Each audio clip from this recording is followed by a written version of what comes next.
జగన్ పై దాడి కేసులో నిందితుడు శ్రీనివాసరావును ఎన్ఐఏ అధికారులు వరుసగా 4వ రోజు విచారించారు. సిమ్ కార్డులు మార్చడంపై తాజాగా ప్రశ్నించారు. అతనితో మాట్లాడిన మహిళల స్టేట్మెంట్లను రికార్డ్ చేయనున్నారు.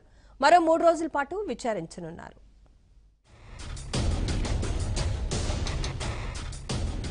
వైసీపీ అధ్యక్షుడు జగన్ పై కోడికత్తితో దాడి కేసులో నేషనల్ ఇన్వెస్టిగేషన్ ఏజెన్సీ దర్యాప్తు చేస్తోంది.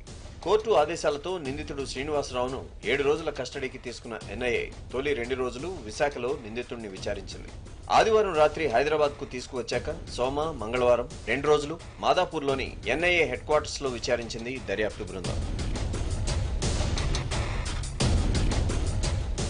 న్యాయవాది సమక్షంలో నిందితుడు శ్రీనివాసరావును ఎన్ఐఏ విచారిస్తోంది. మరో 3 రోజుల విచారణలో పూర్తి స్థాయి వివరాలు వెలుగు చూస్తాయని న్యాయవాదులు అభిప్రాయపడుతున్నారు. ఎస్పీ స్థాయి అధికారితో పాటు 5గురు అధికారులు శ్రీనివాసరావును విచారిస్తున్నారని అతని తరపు లాయర్ సలీం తెలిపారు.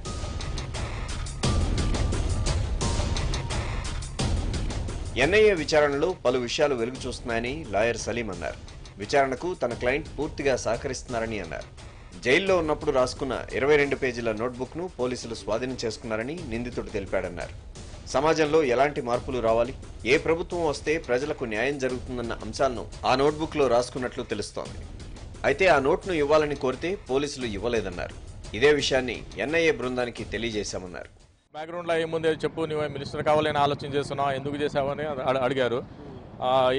ఏమంటే లేదు సార్ అలా లేదు, మీరు ఏ నార్కోటిక్ చేసి అడిగితే కూడా అదే చెప్తాను, నేను ఇప్పుడు అడిగితే కూడా అదే చెప్తాను, నా ఎవరు ఇంటెన్షన్ ఏం లేదు, దీని బ్యాక్గ్రౌండ్లో కూడా ఎవరు లేదు అదే అన్నారు అతను. అదే నా ముందర ఇప్పుడు అయింది.